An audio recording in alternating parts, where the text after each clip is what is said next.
బాంధవ్యులు సాంబార్ సమారావు గారిని ఉప్పలయ్య గారి గురించి ఆయనతో ఉన్న ఆయన అనుబంధాన్ని మన అందరికీ తెలియపరచాల్సిందిగా ఆహ్వానిస్తున్నాం. కీర్తిశేషులు చెన్నుమల్ల ఉప్పలయ్య గారు నిజంగానే సౌమ్యుడు. తన కోసమే కాకుండా సమాజం కోసానికి, కులం కోసానికి, బంధుమిత్రుల కోసానికి నిరంతరం శ్రమించినటువంటి ఒక శ్రమజీవి. ఈ పరకాలకు పెట్టినటువంటి మార్గాన్ని కానీ, ఆయన జీవన శైలిని కానీ మిగతా అందరూ కూడా అలవర్చుకోవాల్సిన అవసరం ఉన్నది. నాకు తెలిసి నాకు బాగా పరిచయం ఎప్పటి నుంచి అంటే ఆంధ్రప్రభ విలేకరు రవీందర్ ఉండే. రవీందరు ఈ పద్మశాలి భవన నిర్మాణం ఎక్కడో మధ్యలో ఆగిపోయినప్పుడు నా దగ్గరికి తీసుకొని వచ్చింది. నేను ఈ సందర్భంగా మనవి చేస్తున్నా. ఆ తర్వాత కూడా ఇది కన్స్ట్రక్షన్ అవుతా ఉంటే కూడా అనేక సందర్భాలలో గొడవలు పడి, ఇబ్బందులు పడి, గ్రూపులుగా ఏర్పడి వచ్చినప్పుడు కూడా నేను ఇరు వర్గాలను కూడా కూర్చుండబెట్టి, కనీసం ఉప్పలయ్య గారు చాలా పెద్ద మనిషి, ఆయన నిస్వార్థంగా, ఆయన స్వార్థం కోసం ఏం చేయడం లేదు, అందరికి ఒక నీడ కల్పించడం కోసానికి కులానికి సంబంధించిన వాళ్ళు, పేదోళ్ళు, సాదోళ్ళు, ఉన్నోళ్ళు, లేనోళ్ళు రకరకాలుగా ఉంటారు. కాబట్టి ఎవరైనా పెళ్లిళ్ళు చేసుకోవాలన్నా, పేరెంటాలన్నా, జన్మదినాలన్నా, మిగతా ఇట్లాంటి కార్యక్రమాలు చేసుకోవాలన్నా ఒక నీడ కల్పించడానికి ఆయన ప్రయత్నం చేస్తున్నాడు. కాబట్టి మీరందరూ కూడా ఉప్పలయ్య గారికి వెనుక నిలబడి అండదండగా నిలబడండి. మీకు ఏ సహాయ సహకారాలు కావాలన్నా నేను అన్ని రకాలుగా అందిస్తా అని చెప్పి అప్పుడున్న డిఎస్పీలతోటి, సిఐలతోటి, ఎస్ఐలతోటి అందరికీ, పోలీస్ డిపార్ట్మెంట్ అందరికీ కూడా నేను ఎప్పటికీ ఉప్పలయ్య గారు పరకాల పట్టణంలో ఏ రకంగా మెజెండో అందరితోని అందరి సానుభూతిని, అభిమానాన్ని చూడగలడో మనకు అర్థమవుతుంది. వాస్తవానికి ఉప్పలయ్య గారితో నాకు సన్నిహితం తక్కువ. ఎక్కువ శాతం ఆ పోలీస్ స్టేషన్ ముందు కొమరారెడ్డి గారు సమితి ప్రెసిడెంట్ ఉండే. అప్పుడు నేను ఎమ్మెల్యే ఉండి కొమరారెడ్డి గారు ఎక్కువ వారి దుకాణాలనే కూర్చుండేది.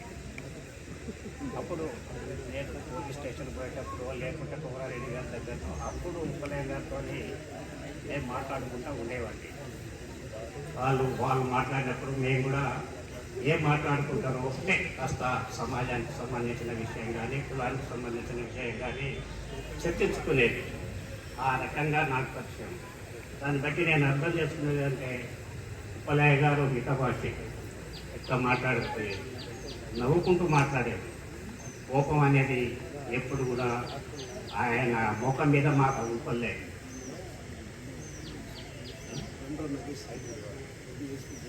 డిఎస్పీ జిల్లా నగేష్ రెడ్డి గారు, Gandra Nagesh Reddy BSP, BJP legal cell co convener ఆహ్వానిస్తున్నాము. వారి పేరు పంపించారు, ఎక్కడ ఉన్నారో వచ్చి ముందు సీట్లో ఆశీర్వదించాల్సిందిగా కోరుతున్నాం. Sorry for that.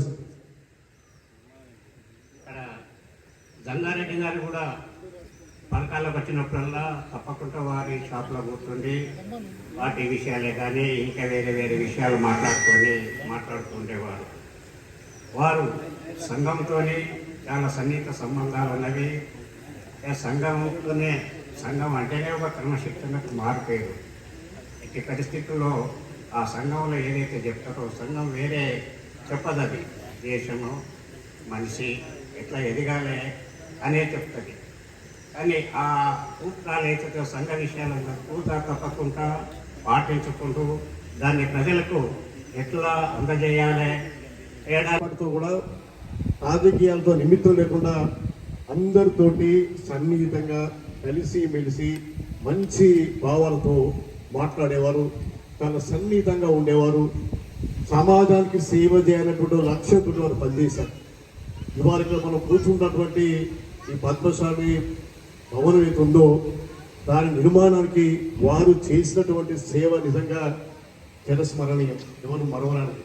కేవలం పరకాల పట్టణానికి మాత్రమే కాదు, టోటల్ పరకాల ప్రాంతం, పరకాల నియోజకవర్గం కానీ లేదా పాత పరకాల తాలూకా కానీ ఈ ప్రాంతానికి అంతటి కూడా చెన్నుమల్ల ఉప్పలయ్య గారంటే కేవలం ఒక పద్మశాలి కులతులకే కాదు, 50 మంది ప్రజానికాన్ని కూడా వారు చాలా సుపరిచితులు. అయితే వారు నిజంగా ఎప్పుడు కనిపించినా కూడా మీ ఆరోగ్యం బాగా ఉందంటే నా ఆరోగ్యానికి ఏంటంటే చాలా బ్రహ్మాండంగా చెప్పేవారు. ప్రతి విషయాన్ని కూడా క్షుణ్ణంగా ఆలోచించేవారు. నాకు ఒక విషయం చాలా విచిత్రం ఏంటంటే, ఒకసారి ఇక్కడ సిపిఐ పార్టీ తరఫున ఎమ్మెల్యేగా టీడీపీ మద్దతు పోటీ చేసే పరిస్థితి వచ్చింది. అప్పుడు ఉప్పలయ్య గారి పైన శిల్ప లాడ్జ్ అనుకుంటే లాడ్జ్ ఉంది. లాడ్జ్లో నేను వారం దాకా అక్కడే పడుకుని ఉండేవాడిని. ఆయన రాత్రి 11 దాకా కూడా పడుకునేవాడు కాదు, వచ్చి కూర్చునేవాడు పైన.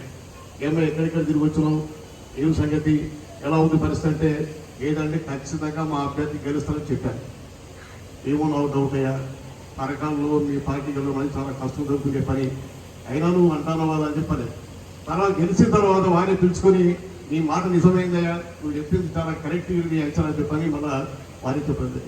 అంటే వారు ఏ రాజకీయ భావజాలం ఉన్నప్పటికీ కూడా అందరితోటి కలిసి మెలిసి అందరి బాధలు విని తెలుసుకొని చాలా మందికి వారు అనేక రకాలుగా సహాయ సహకారాలు అందించారు.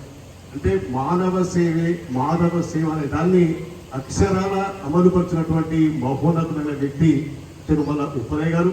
వారు చనిపోయి 10 రోజులు అవుతా ఉంది, కానీ వారు భౌతికంగా మన ముందు లేకపోయినప్పటికీ కూడా వారి ఆశయాలు మన ముందున్నాయి. సమాజ సేవ చేయడమే వారి లక్ష్యం. అలాంటి లక్ష్యం సాధించడానికి మనం వారి సంస్మరణ సభ సందర్భంగా మనమంతా ప్రతిలో కూడాల్సినట్లు అవసరం ఉందని చెప్పి తెలియజేస్తూ, వారి కుటుంబ సభ్యులు ముఖ్యంగా డాక్టర్ వెంకటరత్నం గారు, శిరీష గారు, తన బంధుమిత్రులందరూ కూడా నేను ప్రగాఢ సంతాపాన్ని వ్యక్తం చేస్తూ వారి ఆత్మకు శాంతి చేకూరాలని చెప్పని భగవంతుని ప్రార్థిస్తూ సెలవు తీసుకుంటున్నాను. జోహా చర్మల ఉప్పలయ్య గారికి, జోహా చర్మల ఉప్పలయ్య గారికి. చాలా విషయాలు సారు గుర్తు చేసుకున్నారు. ధన్యవాదాలు సార్. ఇప్పుడు బీజేపీ నాయకులు గుజ్జ సత్యనారాయణరావు గారు, మీరు పార్టీ పరంగా కానీ అప్పుడప్పుడు కలిసిన ఏమైనా అనుభవాలు ఉంటే చిన్న షేర్ చేస్తారు 2 నిమిషాలు. ఈరోజు యనమల ఉప్పలయ్య గారి యొక్క సంస్మరణ సభకు ఇచ్చేసిన పెద్దలు గౌరవనీయులు వేగ రాజవీర్ గారు ముందుకు రావాల్సిందిగా కోరుతున్నాం. మాజీ శాసనసభ్యులు శ్రీ జయపాల్ గారు, మాజీ శాసనసభ్యులు మలుగురు పుష్పతి గారు, జిల్లా పరిషత్ చైర్మన్ గారు సమారావు గారు, మరియు జిల్లా విభాగ సంఘచాలక్ నగర సంఘచాలక్ డాక్టర్ మందల మోహన్ గారు, మహానగర్, తర్వాత పెద్దిరెడ్డి మల్లారెడ్డి గారు, సాధు సర్వేశ్వరం గారు, మరియు వేదికపైన మిత్రులందరికీ విజయరావు గారు, ప్రభాకర్ గారు, డాక్టర్ ఏ చిన్నారెడ్డి గారిని వేదికకి రావాల్సిందిగా కోరుతున్నాం.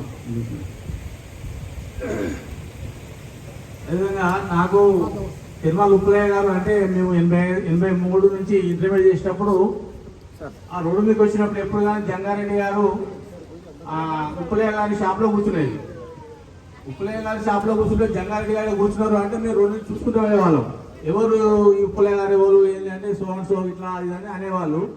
ఆ తర్వాత 1990లో 89-90 సమయంలో నేను ఇలా కార్యక్రమంలో పాల్గొంటున్నప్పుడు ఉప్పలయ్య గారితో సన్నిహితం ఏర్పడింది. వారితో రెగ్యులర్గా వారి షాప్ పోయి కూర్చోవడం, మాట్లాడడం జరిగేది. అయితే నిజంగా ఆర్ఎస్ఎస్ కార్యకర్త అంటే ఆర్ఎస్ఎస్ కార్యకర్తనే. ఆయనకు చాలా ఆత్మవిశ్వాసం ఎక్కువ. ఆయన ఏ నిర్ణయం తీసుకున్నా పకడ్బందీ ఉండేది, ఏం మాటలా స్టాండర్డ్ ఉండేది. ఐఎస్ఐ ఉప్పలయ్య గారు అంటే ఐఎస్ఐ నా దృష్టిలో. అట్లా ఆయన ఎంతో కష్టపడి అభివృద్ధి చెందిండ్రు. ఆయన సొంతంగా అభివృద్ధి చెందడమే కాకుండా శిశు మందిర్ విషయంలో కూడా పరకాల శిశు మందిర్ అభివృద్ధికి సర్వేశ్వర్ గారు, రాజవీరయ్య గారు, ఉప్పలయ్య గారు, సోమరాజమౌళి గారు, జ్ఞానందం గారు, ఇలా బ్యాచ్లో పాటుగా వెంకరెడ్డి గారితో పాటుగా ఉప్పలయ్య గారు కూడా శ్రమపడి శిశు మందిర్ను డెవలప్ చేశారు. ఆ కాలంలో శిశు మందిర్ నెంబర్ 1 స్కూల్గా నడిచింది. ఆ తర్వాత ఉప్పలయ్య గారు సంఘ కార్యక్రమాలే కాకుండా వారి యొక్క కుల పద్మశాలి అసోసియేషన్ సంబంధించిన వ్యవహారం కూడా చేసి వారు అధ్యక్షులుగా ఉండి ఈ యొక్క ఫంక్షన్ హాల్ నిర్మాణానికి మరియు ఈ యొక్క సంఘ అభివృద్ధి కూడా వారు నిరంతరం కృషి చేసారు. నిజంగా గొప్ప వ్యక్తి. నాకు ఆయనకున్న పరిచయం తెలిసిన దగ్గర చూసినప్పుడు చాలా సౌమ్యుడు, మంచి వ్యక్తి. అలాంటి గొప్ప వ్యక్తి మనకు నిజంగా అరుదు కనబడరు. అట్లాంటి మనస్తత్వం ఉన్న వ్యక్తులు కూడా కనబడరు. అంత మంచి వ్యక్తి వారు మా మధ్య లేకపోవడం నిజంగా దురదృష్టకరం. ఎందుకంటే అందరం పోవాల్సిందే కాబట్టి వారి కూడా సమయం అయిపోయింది. వారి సమయం వాళ్ళు అయిపోయింది కాబట్టి వారి యొక్క ఆత్మకు శాంతి చేకూరాలని వారి యొక్క డాక్టర్ వెంకటరత్నం గారు మరియు శిరీష గారి యొక్క కుటుంబానికి ప్రగాఢ సానుభూతి తెలియజేస్తూ ఈ అవకాశం ఇచ్చినందుకు ధన్యవాదాలు. సార్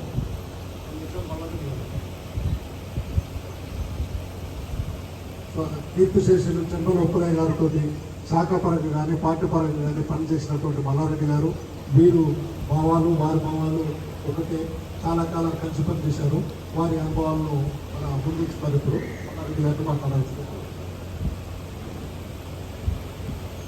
సభకు నమస్కారం. చంద్రబాబు ఉప్పలయ్య గారు నాకు దాదాపు 81 నుండి చాలా పరిచయం. ఎందుకంటే వర్గాల్లో 81 నుండి ఉంటున్నాను. అప్పటి నుండి ఆర్ఎస్ఎస్కు సంబంధించినటువంటి పని నేను చేశాను కాబట్టి ఏ కార్యక్రమం ఉన్నప్పటికీ కూడా వారిని సూచన ఇవ్వడానికి, పిలవడానికి, లేక సంఘ కార్యకర్తలు ఎవరైనా వచ్చినట్లయితే ప్రాంత జిల్లా విభాగ అధికారులు వస్తే భోజన వసతి కొరకు కానీ మిగతా కలవడానికి కానీ పోయినప్పుడు వారితో పరిచయం ఏర్పడినారు. వారు చాలా సౌమ్యులు.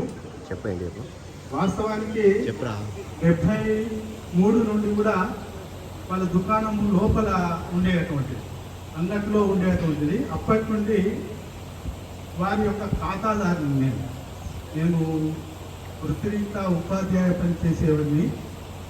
వాళ్ళ దుకాణంలో బట్టలు తీసుకునేటువంటి వాళ్ళు ఉన్నారు. నెల చెల్లించేట్టుగా వీలుగా ఆ బట్టలు వాళ్ళ దుకాణంలో అరువుకు తీసుకునేటువంటి వాళ్ళు. అప్పటి నుండి కూడా వారి పరిచయము. కానీ నేను వారికి పరిచయము 81 నుండి దగ్గరగా నిరంజం కాబట్టి పరిచయము. వారు విద్యాపీఠం యొక్క సరస్వతి విద్యాపీఠం యొక్క ప్రబంధ కారిణిలో కూడా సభ్యులుగా ఉండేటువంటి వారు. శిశు మందిర్ యొక్క కార్యక్రమాలలో చురుకుగా పాల్గొనేటువంటి వాళ్ళు, దానికి తగిన సహాయ సహకారాలు అందించేటువంటి వాళ్ళు.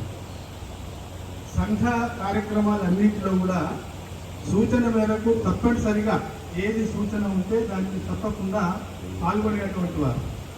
కాబట్టి సంఘ కుటుంబం వారిది. ఇది కాకుండా వారి యొక్క కుమారుడు ఎవరైతే తిరుమల వెంకటరత్నం గారు ఉన్నారో, వెంకటరత్నం గారు మా అబ్బాయి ఇద్దరు కూడా క్లాస్మేట్స్. వారు శిశు మందిర్లో చదివిళ్ళు, ఇక్కడ నుండి పోయి ఏపీ రెసిడెన్షియల్ బండార్పల్లిలో కూడా ఇద్దరు కలిసే చదువుకున్నారు. అప్పటి నుండి ఇంకా పరిచయం ఎక్కువైపోయింది. ఉప్పలయ్య గారు చాలా సౌమ్యులు, మృదు స్వభావం కలిగినటువంటి వారు. ఈ విధంగా సంఘ కార్యక్రమాలతో పాటుగా సామాజిక కార్యక్రమాలలో కూడా వారు చురుకుగా పాల్గొనేటువంటి వారు. వాళ్ళ యొక్క కుల సంఘానికి సంబంధించినటువంటి ఈ పద్మశాలి భవనము, వాళ్ళ యొక్క సంఘ పటిష్టత కొరకు కూడా ఎక్కువ సమయం వెచ్చించి ఏదైనా సమస్యలు ఉన్నట్లయితే పరిష్కారం కొరకు కూడా వీరు ఎక్కువగా సమయం వెచ్చించి పనిచేసేటువంటి వారు. ఆ విధంగా సమాజంలో ఒక పేరున్నటువంటి, ప్రతిష్ట కలిగినటువంటి, గుర్తింపు కలిగినటువంటి వ్యక్తిగా ఈ పరకాల పట్టణంలో అందరికీ తెలుసు. వారు లేనటువంటి లోటు ఎట్లా ఉంటుంది, జాతస్య మరణం ధ్రువం అన్నట్టుగా పుట్టిన వాళ్ళు తప్పకుండా చనిపోక మానరు. వారి యొక్క హృదయం సంబంధించినటువంటి వ్యాధితో చాలా కాలం నుండి వారు బాధపడేటువంటి వారు. 2-3 సార్లు హృదయానికి సంబంధించినటువంటి, గుండెకు సంబంధించినటువంటి ఆపరేషన్స్ కూడా జరిగినవి. అయినప్పటికీ తట్టుపడి ఇంతకాలము వారి యొక్క శరీర సౌష్ఠవం దృష్ట్యా నిలబడగలిగిండు. వారు ఈ మధ్య మన నుంచి విడిపోయినందుకు చాలా బాధగా ఉంటుంది. అయినప్పటికీ వారి యొక్క కుటుంబానికి సరైన మనోస్థైర్యాన్ని కలిగించాలని చెప్పి వాళ్ళ కుటుంబం అంతా కూడా సుఖశాంతులతో ఉండాలని, వారి యొక్క ఆత్మకు శాంతి చేకూర్చాలని చెప్పి భగవంతుని ప్రార్థిస్తూ ముగిస్తున్నాం. పరకాల శాసనసభ నియోజకవర్గ Bharatiya Janata party incharge doctor professor Vijay Chandra Reddy గారిని మాట్లాడాల్సిందిగా ఆహ్వానిస్తున్నాం. మొదట కీర్తి చేసిన చెంగళ ఉప్పలయ్య గారి చిత్రపటానికి పూలు సమర్పించి నివాళులర్పించాల్సిందిగా కోరుతున్నాం.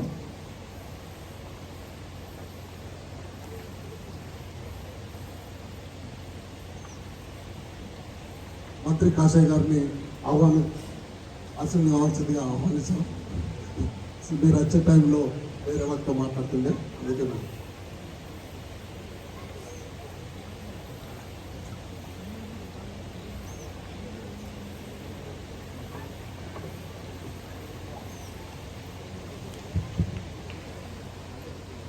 అందరికీ నమస్కారం. సంఘ పెద్దలు, కుటుంబ సభ్యులు, డాక్టర్ వెంకటరత్నం మరియు వారి కుటుంబ సభ్యులు, అన్ని రాజకీయ పార్టీల ప్రతినిధులు, పుర ప్రముఖులందరికీ భారతీయ జనతా పార్టీ తరఫున నమస్కారాలు తెలియజేయండి. నాకు తక్కువనే పరిచయము వారితోని, 2-3 సార్లు మాత్రం కలవటం జరిగింది. ఒకసారి నేను ఎలక్షన్లో నిలబడ్డప్పుడు ప్రచారంలో వచ్చింది. మొన్న ఈ మధ్యలో వెంకటరత్నం గారి అమ్మగారి కార్యక్రమంలో కూర్చున్నప్పుడు అందరం గ్రూప్ ఫోటోలు దిగినాం. వారితో కలిసినప్పుడు ఏమైనా సిద్ధాంతపరమైనటువంటిది కానీ సలహాలు ఇవ్వటం కానీ అంత చిక్కుగా ఉండి కూర్చున్నా కూడా వెన్ను తట్టి ముందు భవిష్యత్తు ఉన్నదని తట్టినవాడు. చాలా విషయాలు అందరి ద్వారా నేను సేకరించిన విషయాలలో ఇంతకుముందు ఒక మిత్రుడు చెప్పినట్టు ఉప్పలయ్య గారు అంటే ఐఎస్ఐ అట స్థాయి, అంటే ఒక ముద్ర వేసుకున్నాడు. అంటే ఐఎస్ఐ అంటే ఏంది?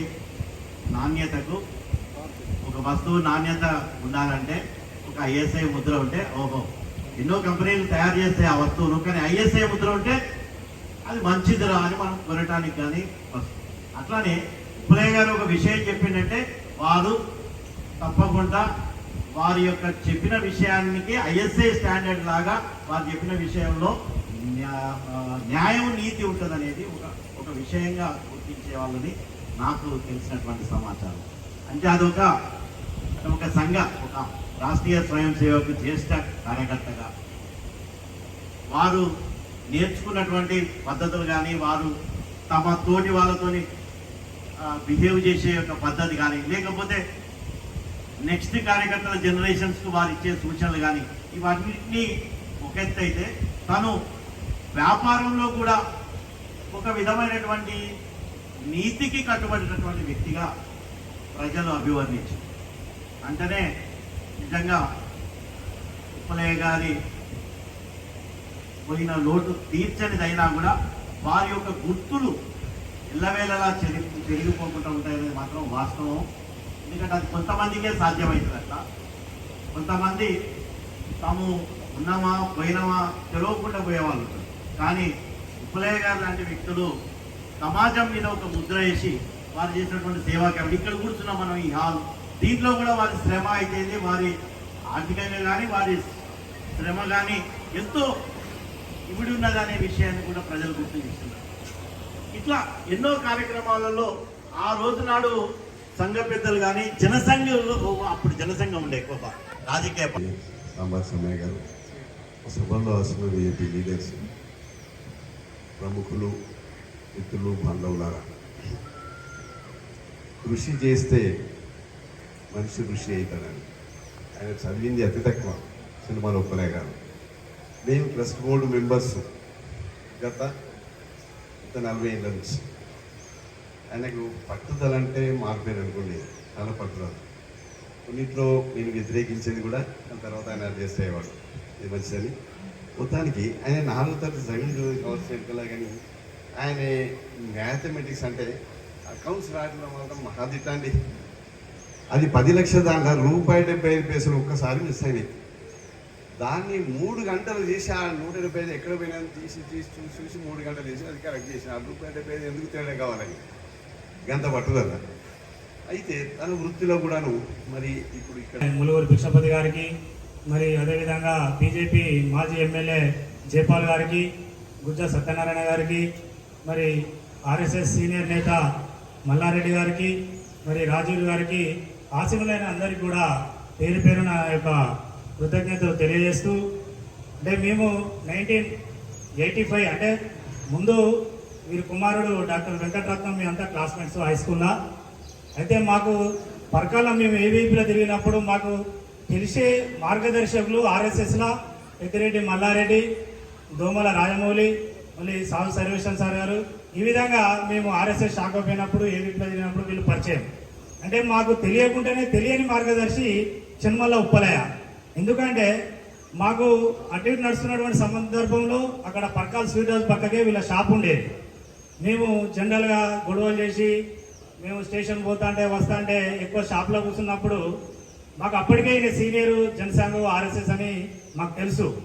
కానీ మాకేంటంటే చెప్పగానే చెప్పేది అన్నట్టు, ఏ విధంగా ప్రవర్తన ఉండాలి, మీరు ఏ విధంగా సమాజంలో నడుచుకోవాలి, ఏ విధంగా ఉండాలనే చాలా విషయాలను కూడా చెప్పగానే చెబుతుండేది. ఒక సందర్భంలో నేను ఇంటర్మీడియట్ చేస్తున్న సందర్భంలో నాకు అప్పుడు ఒకటే డ్రెస్ ఒకటే ఉండేది. సరే డబ్బులు ఇవ్వని నేను ఏదో క్లాత్ అంగీ కావాలని పోతే పైసలు తక్కువ ఉన్నా పర్వాలేదని 2 అంగీలు చింపించాడు, షర్ట్ కుట్టించుకోపో అని. అలాంటి సౌమ్యుడు, అలాంటి మంచి వ్యక్తి. మరి వారు ఎప్పుడు కూడా కాంప్లీట్ కాకుండా ఎవరితోటి కూడా మంచిగా వండుకుంటూ వారి యొక్క జీవితంలో కూడా ఇప్పటిదాకా అందరు చెప్పినట్టు ఒక నిస్వార్థానికి, ఒక స్వచ్ఛతకు ఆయన నమ్ముకున్న ఒక సిద్ధాంతం కోసం పనిచేసినటువంటి ఈ సినిమాల ఉప్పలయ్య గారి ఈ అశ్రు నివాళి అర్పిస్తూ వారికి శ్రద్ధాంజలి ఘటిస్తున్నాను. ఈ సంస్మరణ సమావేశాన్ని ఏర్పాటు చేసినటువంటి వారి కుమారుడు డాక్టర్ వెంకటరత్నం గారికి ధన్యవాదాలు తెలుపుతూ, ఈ సమావేశానికి ఇచ్చేసిన ప్రజాప్రతినిధులు, కుల బాంధవులు, పుర ప్రముఖులందరికీ నమస్కరిస్తూ, తిరుమల ఉప్పలయ్య గారితో నాకు 20 సంవత్సరాల నుండి ట్రస్ట్ బోర్డు వ్యవహారాలల్లో 20 సంవత్సరాల అనుబంధం ఉన్నది. 8 సంవత్సరాల నుండి వారి అధ్యక్షత